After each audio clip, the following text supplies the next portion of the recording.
이 시간 오늘 우리에게 주신 말씀은 사도행전 17장 22절로부터 31절까지의 말씀입니다. 바울이 아레오바고 가운데 서서 말하되 아덴 사람들아 너희를 보니 범사에 종교심이 많도다. 내가 도르다니며 너희가 위하는 것들을 보다가 알지 못하는 신에게라고 새긴 단도 보았으니 그런즉 너희가 알지 못하고 위하는 그것을 내가 너희에게 알게 하리라. 우주와 그 가운데 있는 만물을 지으신 하나님께서 천지의 주제시니 손으로 지은 전에 계시지 아니하시고 또 무엇이 부족한 것처럼 사람의 손으로 섬김을 받으시는 것이 아니니 이는 만민에게 생명과 호흡과 만물을 친히 주시는 이심이라. 인류의 모든 족속을 한 혈통으로 만드사 온 땅에 살게 하시고 그들의 연대를 정하시며 거주의 경계를 한정하셨으니 는 사람으로 혹 하나님을 더듬어 찾아 발견하게 하려 하심이로되 그는 우리 각 사람에게서 멀리 계시지 아니하도다.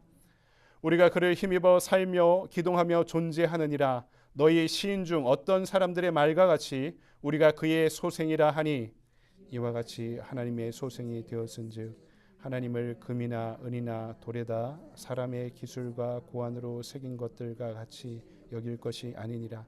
알지 못하던 시대에는 하나님이 간과하셨거니와 이제는 어디든지 사람에게 다 명하사 회개하라 하셨으니 이는 정하신 사람으로 하여금 천하를 공의로 심판하실 날을 작정하시고 이에 그를 죽은 자 가운데서 다시 살리신 것으로 모든 사람에게 믿을 만한 증거를 주셨음이니라 하니라.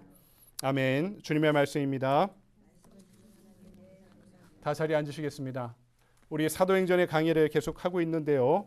오늘 우리에게 주신 말씀 가지고 한번 따라해 보시겠습니까? 지식의 심장부에 복음의 깃발을 꽂다. 예. 오늘 본문의 말씀은 그리스의 아테네의 아레오바고라는 광장에서 일어난 논쟁과 설교를 우리에게 알려주고 있습니다. 당시 로마 제국에서 그리스의 아테네는요, 지혜를 향한 문이다라고 불리던 그런 지역이었습니다. 여러분, 아테네가 우리가 잘 알고 있는 지역이죠. 그리스 문명의 발상지입니다. 철학과 예술이 시작된 지역이기도 했죠. 여러분, 서구 문화는 제가 역사 배경에 대해서 누차례 설명드렸듯이 그리스 문화인 헬레니즘과 우리 히브리 문화인 헤브라이즘을 두 기둥으로 이렇게 유지되어 온 것이 서구 문화였습니다. 오늘 우리가 읽은 말씀은요, 선교의 역사에서도 매우 중요한 말씀이고요, 문명사적으로도 매우 중요한 말씀이다라고 이야기할 수 있습니다. 왜냐하면은 헤브라이즘과 헬레니즘이 바울이라는 이 선교사를 통해서 그 안에 지금 만나는 아주 대단히 중요한 사건이 오늘 본문 말씀 가운데 이루어지고 있는 것입니다. 오늘 말씀에서 바울의 선교의 결과가 아주 자세히 드러나지 않습니다. 이 아테네의 교회가 개척되었다. 예수님을 믿은 사람의 이름들이 열거되고 있는 것을 볼 때 아마도 교회가 개척되었을 것이라고 보는데 그 선교의 결과가 자세히 알려지지 않아서요. 주석가들 중에는 어떤 학자들 중에는 이것 봐라. 바울이 철학자들과 논쟁하면서 철학적으로 지식적으로 변증하려 했기 때문에 선교의 열매가 나타나지 않은 것이다 라고 이렇게 단정하는 사람들도 있는데요. 하지만 대부분의 신약학자들은 매우 중요한 일들이 이 아테네에서 지금 벌어지고 있다 이렇게 해석하고 알려주고 있습니다. 그런데 여러분, 이 아테네 선교는요, 누구나 가능한 일이 아니었습니다. 여기에 가서 누구나 선교할 수 있는 일들이 아니었다는 것입니다. 바울이 가능했던 것이죠. 바울만이 할 수 있었던 일입니다. 이 당시 서구 문화의 지식의 중심부에 찾아가서 복음의 깃발을 꽂을 수 있는 선교사가 바울밖에 없었다는 것입니다. 어려서부터 바울은요, 로마의 시민권을 갖고 자랐죠. 그래서 로마 귀족들에게 허락된 스토아 학파의 철학을 어려서부터 공부했습니다. 우리가 한글로 읽어서는 잘 모르지만 여러분, 이 신약 성경을 읽어보면 바울의 이 서신들이 얼마나 논리적으로 잘 써여졌는지 모릅니다. 이 당시에 헬라의 스토아 철학은요, 논리적인 말, 글짓기, 그리고 인생의 행복을 구가하고자 하는 목적으로 이 철학자들이 공부를 했는데요. 이 스토아 철학의 아주 논리적인 교육을 분명히 받은 것이 분명하고요.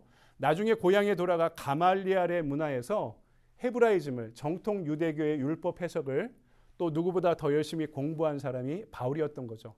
이미 바울 안에 헤브라이즘과 헬레니즘이라는 두 기둥이 그 안에 있었다는 것입니다. 그래서 당시 이 아테네 문명의 발상지에까지 가서 복음을 전할 수 있는 사람은 예수님의 제자들 중에 바울밖에 없었다고 해도 과언이 아닌 것입니다. 그렇다면 오늘 본문에서 우리가 배울 수 있는 것이 무엇인가?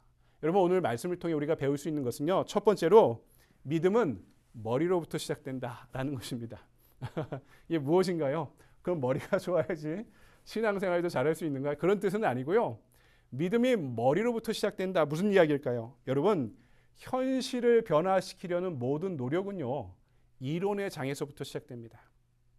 그래서 미국의 아주 유명한 영문학자인 테리 이글턴은 모든 변혁의 투쟁은 이론의 장으로부터 시작한다라는 아주 유명한 이야기도 남기기도 했는데요. 그러니까 이론가가 중요합니다. 지식인들이 이 세상에 중요해요. 이 사람들이 갖고 있는 세계관이 세계를 만들어가기 때문에 이 지식과 세계관에 따라서 과학기술도 발전하는 거고요. 문명도 발전해 나가는 겁니다. 그러니까 이론이 아주 중요한 것이다라고 이야기할 수 있죠. 여러분, 종교적인 측면에서도 마찬가지입니다. 사람들마다 종교를 정의하는 것이 누구나 조금씩은 다 다릅니다. 근데 종교학계의 일반적인 상식이 있습니다. 그게 뭐냐면 이 세상에 종교가 없는 사람은 아무도 없다는 것입니다. 이게 비교 종교학계, 종교학을 공부하는 사람들의 상식입니다. 난 교회를 다니고 절을 다니고 하지 않아도 종교가 없는 사람은 단 한 사람도 없다는 것이 이 상식적인 논의가 된 지 오래입니다. 고등 종교, 뭐 4대 종교니 5대 종교니 하는 고등 종교를 믿던 아니면 유사 종교, 돈을 추앙하는 것도 추구하며 살아가는 것도 유사 종교라고 이야기합니다. 이 모든 사람들이 자신들 나름대로의 종교 체계와 세계관을 갖고 살아간다는 거죠.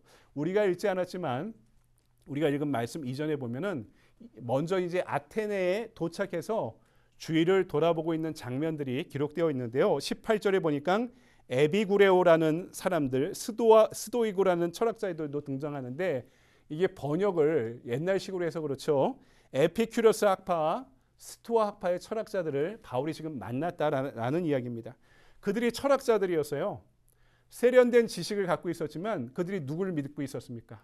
우리가 잘 알고 있는 그리스 신화에 나오는 뭐 제우스 신, 뭐 아테네 신, 이런 신들을 그들도 그 세련된 철학을, 지식을 갖고 있던 사람들도 다 그들의 신을 섬기고 있었다는 것입니다.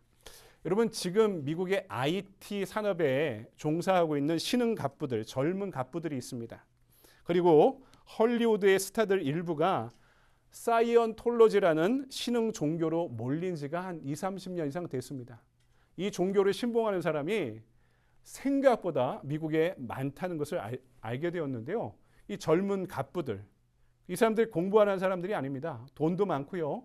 공부도 많이 하고 사회적 위치가 미국에서 1% 안에 드는 상류층인 사람들이 대부분인데 이들이 추종하는 미국의 신흥 종교가 사이언톨로지라는 거죠. 이 이름에도 알 수 있듯이 이들이 과학적인 세계관에 불교적인 윤회론을 이렇게 접목을 시키고 정신의 치료, 심신의 안정을 목적으로 신앙생활을 하고 있는 그런 사람들입니다.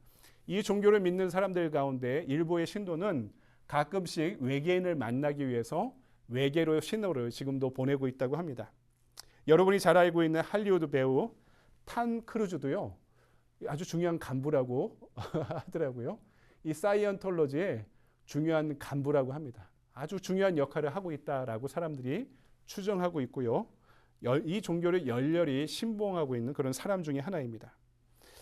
이 세상에 이렇게 많이 배우고 돈을 많이 갖고 있고 그들 나름대로 어떤 사회적 위치에 있는 사람들도 그들이 원하는 그들의 종교를 만들어내고 있는 시대가 되었다는 거죠.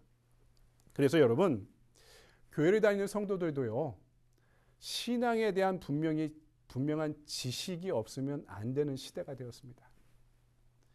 수많은 종교와 세계관이 난립한 시대를 살고 있기 때문에 여러분, 우리가 신앙의 지식이 분명하지 않으면 우리 자신을 지키지 못한 시대가 되었다는 것입니다. 여러분 신앙생활하면서 구약이 39권, 신약이 27권이죠. 그렇게 외우면 되죠. 3927, 3927에서 총 합해서 66권입니다. 우리가 성경 66권에 대해서 얼마나 잘 알고 있습니까? 그리고 우리가 어떻게 구원을 받을 수 있는지, 하나님을 삼일체 하나님이라고 얘기하는데 이게 뭔지, 예수님이 신성도 있고 인성도 있다고 이렇게 표현하는데 이게 과연 무엇을 설명하는지 여러분 얼만큼 알고 표현할 수 있습니까? 여러분 분명한 구원의 확신을 지니고 있고 이 세상을 하나님이 통치하시는 하나님의 나라로 만들고자 하는 분명한 성경적인 관점을 갖고 신앙생활을 하고 있습니까? 여러분 제대로 알고 있어야 됩니다. 제대로 알고 제대로 공부해야 됩니다. 끊임없이 성경을 묵상하고 공부하고 필요하면 교리도 공부해야 되고요. 필요하면 신앙적인 지식들을 습득해야지 건강한 복음을 지키고 내가 균형 잡힌 신앙생활을 할 수 있다는 것입니다. 그렇지 않으면 너무나 혼란한 시대, AI도 나오고 AI가 수많은 직업도 이제 대체하는 시대가 된다고 하는데요. 이 복잡하고 지식이 넘치는 사회 안에서 우리의 신앙을 지키기가 더욱더 힘든 시대가 앞으로 도래하게 될 것입니다. 무엇이 기준이 되는지, 이게 선인지 악인지, 이게 복음인지 비복음인지가 여러분 더욱더 앞으로는 불분명해지는 시대가 되게 될 것이라는 것입니다. 교회에서 이단 특강 이런 것도 많이 하죠. 한국은 더 많이 해요. 리소스가 많으니까, 하도 주위에 이단이 많으니까 경계를 갖고 이단 공부도 많이 합니다. 재밌고 신기하고 호기심도 많이 생기는데, 제가 그런 거 같이 공부할 때마다 성도들한테 하는 말이 있습니다. 이단을 공부하는 것보다 중요한 것은, 이단 특강을 듣는 것보다 중요한 것은 정통이 뭔지를 제대로 아는 게 더 중요하다. 정통이 분명한 것이, 복음이 어소독스가 무엇인지를 알아야지 이것이 유사 종교인지 사입인지 이단인지를 우리가 분별할 수 있는 것 아닙니까? 여러분 그런 면에서 바울은 제대로 준비된 사람이었습니다. 사도로 부름받은 다음에 그가 바로 목회자가 되고 선교사가 된 게 아니에요. 바울도요 준비하는 시간들이 있었습니다. 내 안에 헤브라이즘과 헬레니즘을 통합해야 됐고요.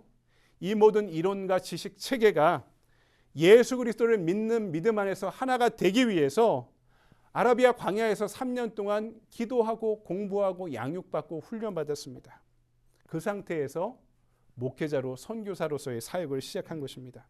오늘 우리가 읽은 사도행전의 바울의 설교를 보면은요, 이 설교 본문이 상당히 탁월한 설교문으로 이루어져 있습니다. 바울의 지금 이 한 장의 설교문을 보면은요, 그 당시에 헬라의 시인들과 학자들의 명언들이 인용되고 있다고 합니다.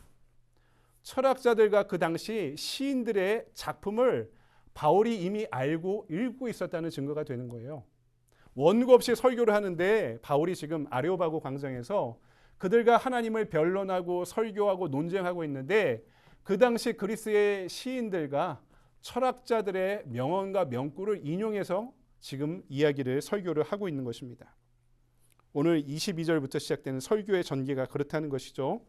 그들의 세계관, 그들의 종교적인 세계관으로부터 시작해서 그들이 알고 있는 수많은 신 중에 신중의 진짜 신이 누구이신지를 전하고 있습니다. 창조주 하나님이 이 세상을 어떻게 창조하셨는지, 그리고 예수님이 인간의 몸을 입고 이 땅에 어떻게 오셨는지, 그리고 그분이 죽은 지 사흘 만에 인간의 몸으로 어떻게 다시 부활하셨는지, 그것이 우리 인생에 어떤 영향을 끼치는지에 대해서 설교하고 있는 것입니다.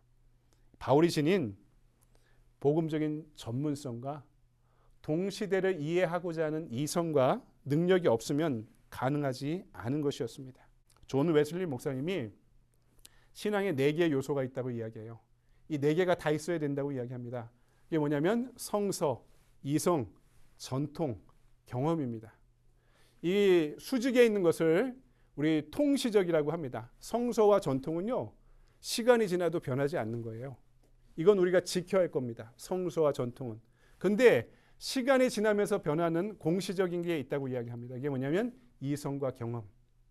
우리 이성은 시대가 변하면 세계관도 바뀌고 경험도 바뀝니다. 이것이 만날 때 교리가, 바른 이치가 형성된다. 성서, 이성, 전통, 경험 이 네 가지 요소를 우리가 다 갖고 있어야 된다고 이야기하는데 여러분 이성이라는 것도 불필요한 게 아닙니다. 우리가 신앙생활하며 의심도 들고 회의도 하잖아요. 여러분 이게 건강한 의심, 건강한 회의도 있어요. 그냥 마냥 부정적인 의심과 회의도 존재하지만 우리가 믿고 알고 있는 것을 제대로 알고 믿고 있는지 건강한 의심과 건강한 회의도 필요합니다. 왜냐하면 이성은 하나님이 우리에게 주신 것이기 때문입니다. 이성도요, 하나님이 우리에게 선물로 주셨어요. 하지만 아까 얘기했잖아요. 성서, 이성, 전통, 경험. 이성이 성경보다 위에 있으면 안 됩니다. 하지만 이성이 성경을 보충해 주는 것이라면 이것은 우리에게 유익합니다. 무슨 말이냐?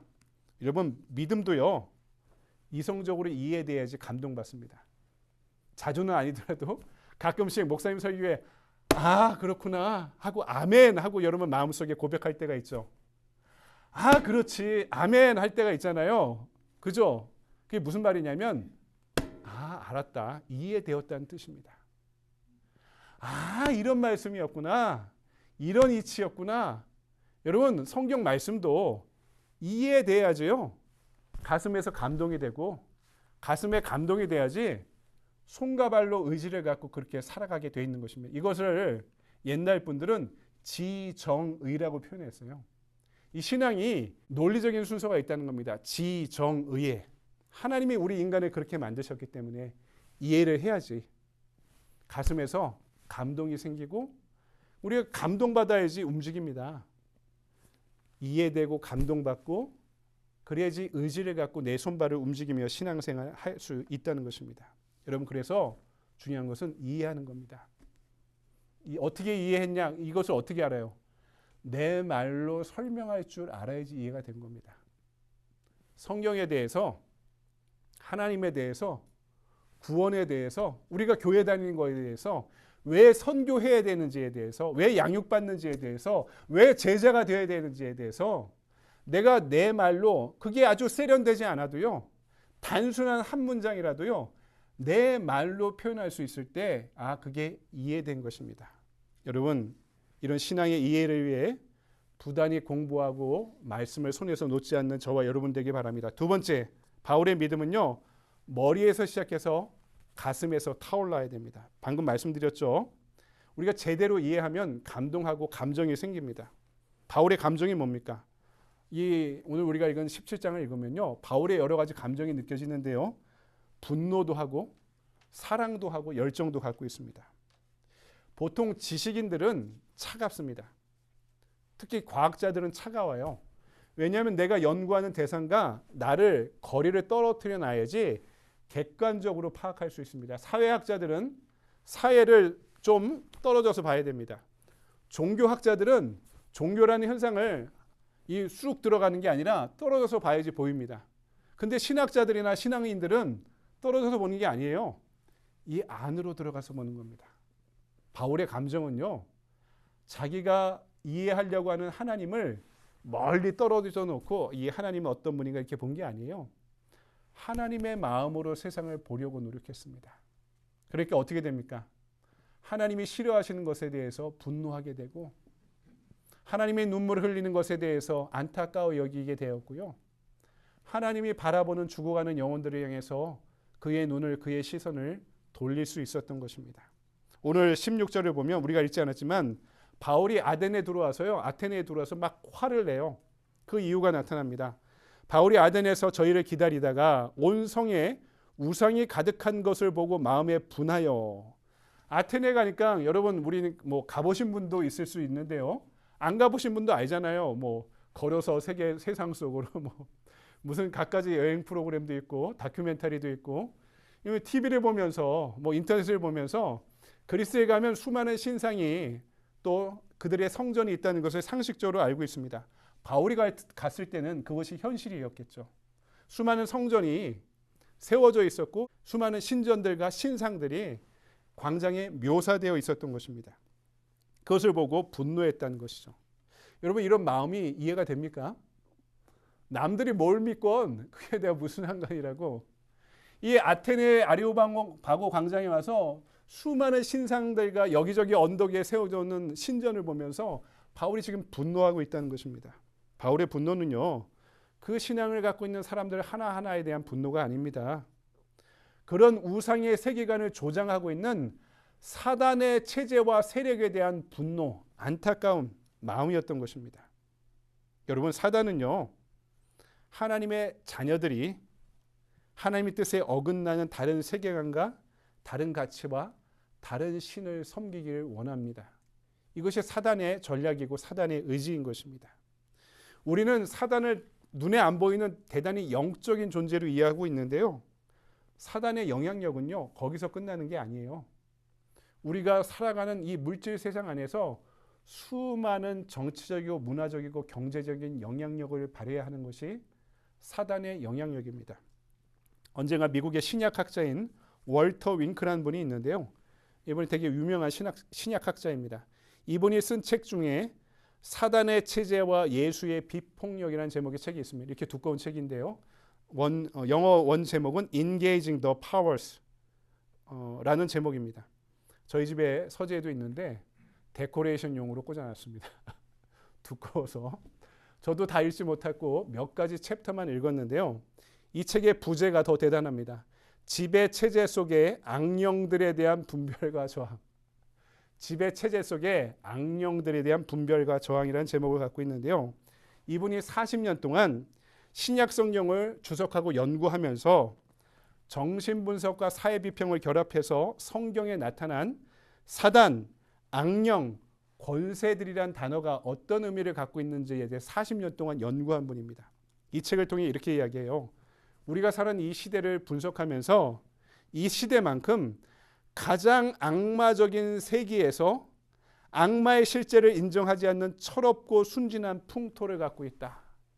그 어느 때보다 이 세상이 가장 악마적인 세상인데 악마가 영적인 존재라고 눈에 안 보인다고 없다라고 생각하는 과학적인 세계관을 갖고 있는 사람들의 철없고 순진한 풍토를 지금 비판하고 있는 것입니다. 근데 그 악마적인 현실이 미국에서는 어떻게 나타나느냐? 폭력이란 이름의 종교로 나타나고 있다는 것입니다. 얼마 전에 대통령 선거하셨죠? 시민권 갖고 계신 분은 누구 찍었습니까? 물어보지 않겠습니다. 여러분의 신념들이 있으셨을 것이라고 생각하고, 근데 대통령이 누구냐에 따라 세상도 많이 바뀌는 시대죠. 미국의 대다수가요, 자기가 기독교인이라고 대답합니다. 얼마 전에 발표된 인구 센서스 조사를 제가 사회적 현상이기 때문에 유심히 보는데요. 미국 안에 살아가고 있는 코리안 아메리칸, 이민 1세대, 2세대, 3세대들은요. 그중에 자기가 기독교인이라고 이렇게 자기의 신앙적 정체성을 표현한 사람이 60%가 넘습니다. 60%가 넘어요. 내가 기독교인이라고 이야기하는 사람이 많은 거죠. 근데 미국 사람들 대다수는 교회를 1년에 한두 번 가도요. 자기가 기독교인이라고 생각하는 사람들이 많습니다. 근데 이 월터 핑크는 미국의 현실이 자본과 권력을 지키고 양산하는 폭력이라는 종교로 나타나고 있다. 무슨 얘기일까요? 과거 바울의 시대에 나타난 악마적인 현실은 뭐냐? 하나님의 임재를 현존을 인정하지 않고 내가 신적인 지혜를 소유하고 있다. 수많은 지혜인들이 그렇게 얘기했거든요.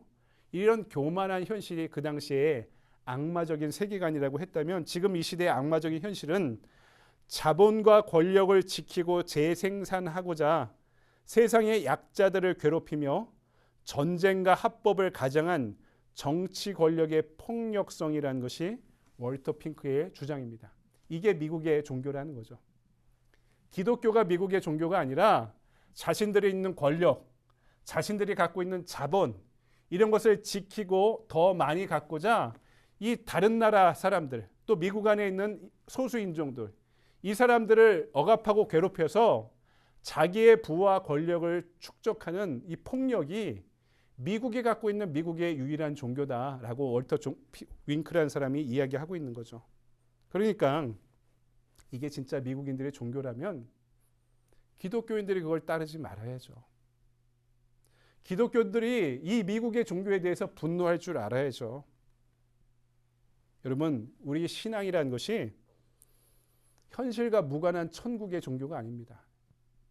난 천국 가면 돼. 여기서 끝나는 게 건강한 복음이 절대로 아닙니다.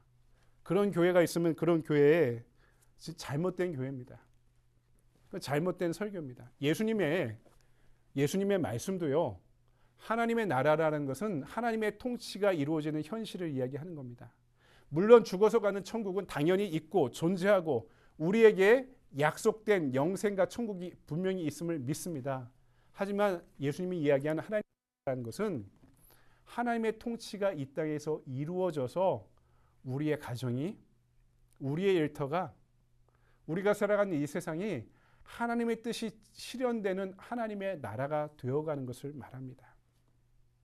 그러니까 선교라는 것도, 전도라는 것도 1차적으로 예수 믿어 구원받는 거지만 2차적으로 더 광의의 개념은 예수 믿는 사람들이 예수님의 뜻대로 이 세상을 만들어 가는 것을 포함하고 있는 것입니다. 우리가 현실의 문제에도 관심을 가져야 됩니다. 그리스도의 심장을 지닌 이들이라면 현실의 부조리와 하나님이 원하지 않는 세상에 대해서 오늘 사도 바울처럼 분노할 수 있어야 된다는 거죠. 여러분, 기독교는 감정의 종교입니다. 머리로 들어온 이해가 가슴에서 불타올라야 하는 거죠. 여러분, 내가 예수님을 인격적으로 만나면 내 감정이 왜 안 생기겠습니까? 내가 예수님을 진짜 인격적으로 만나고 그분과 교제하면 왜 내 심장에서 감정이 안 생기겠습니까?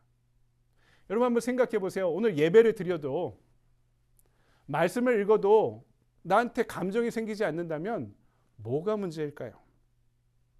제대로 알고 제대로 믿어야 됩니다. 오히려 성경을 읽어도 감정이 생기지 않는 것이 비정상인 거죠. 예배를 드려도 하나님의 성령의 임재를 경험하고 감정을 못 느낀 것이, 여러분, 그것이 비정상적인 것입니다. 내 안에 예수를 믿으면서도 감정이 없고 감동이 없으면은 내게 문제가 있구나라고 생각해야 됩니다. 여러분, 나를 위해 돌아가신 주님을 내가 경험하게 될 때, 나 같은 존재도 하나님께 받아들여졌다는 사실이 사실로 믿어지게 될 때, 내 가슴에, 내 심장에 감정의 불꽃이 피워지기 시작할 것입니다. 그렇다면은 이 세상의 악마적인 세계관과 불의하고 부조리한 현실에 우리가 눈을 떠야 되고 그것을 향해 분노해야 되고 죽어가는 영혼들을 향해서 안타까이 여기게 돼야 되고 하나님의 일이 진짜 우리를 통해 부흥하게 되기를 간절히 열망하는 마음을 품고 살아야 하는 것입니다. 그리고 그것이 진리의 말씀이 분명하다면, 그것이 하나님이 나에게 주시는 말씀이 분명하다면, 그것이 진짜 하나님의 말씀이라면 그 말씀 붙잡고 칼날 위에라도 서고자 하는 각오를 지녀야 할 것입니다. 왜냐하면 우리가 살아가는 세상은 점점 더 악해지고 우리는 점점 더 약해지고 있기 때문입니다. 마지막, 바울의 믿음은 손과 발로 헌신하는 믿음이었습니다. 오늘 바울에게서 배우는 신앙이 지정의의 믿음이라고 말씀드렸죠. 저는 이것을 머리의 믿음, 가슴의 믿음, 손과 발의 믿음이다라고 말씀드리고 싶습니다. 신앙은 머리의 이성과 가슴의 감성이 손과 발의 헌신으로 만날 때 비로소 건강하고 균형 잡힌 영성이 될 수 있기 때문입니다. 여러분, 예수님의 제자를 보더라도요, 한번 베드로와 가룟 유다를 좀 비교해 보십시오. 둘 다 비슷한 게 많은 사람이었어요. 둘 다 열혈당원이었습니다. 가슴 뜨거운 사람이었어요. 능력이 있는 사람이었습니다. 베드로를 보십시오. 감정이 얼마나 풍부합니까? 열정이 얼마나 풍부합니까? 그러니까 마음이 앞서고, 마음이 앞섰는데 몸이 따라오니까 예수님의 뜻이 이것인지 아닌지도 모르고 이게 사고를 치잖아요. 그 정도로 감정이 앞서는 사람이었습니다. 나중에 예수님의 죽음과 부활 이후에 그 의미를 깨닫고 그 의미가 그의 감정과 의지와 연합하면서 비로소 건강한 영성으로 통합되어 갔던 것입니다. 반면에 가룟 유다는요, 알미 앞서던 사람입니다. 이성이 앞서는 사람이었습니다. 그리고 자신의 야심과 이익에 매우 민감한 사람이었습니다.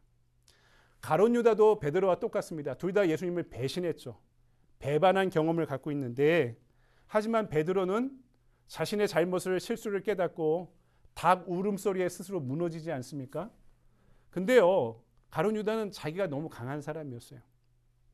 자기 자아가 너무 강한 사람이었습니다.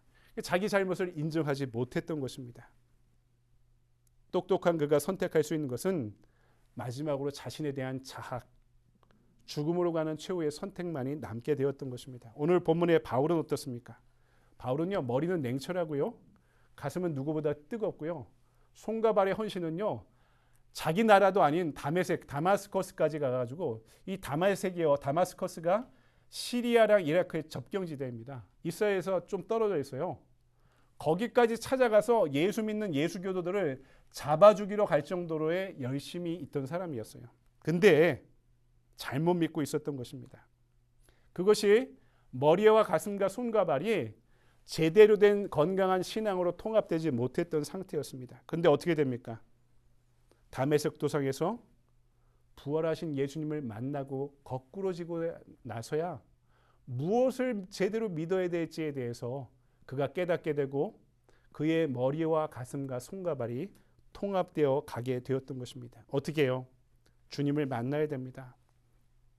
성령의 인도하심을 경험해야 됩니다. 주님을 만나야 됩니다. 말씀을 통해.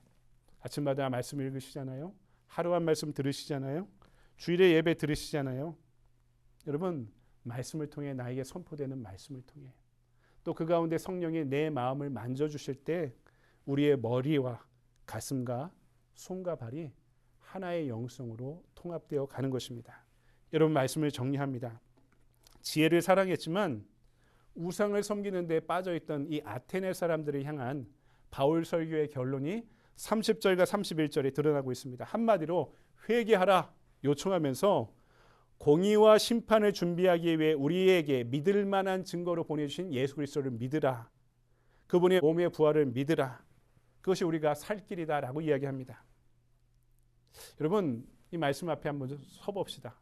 우리가 머리가 내가 똑똑하다 생각하고 있습니까?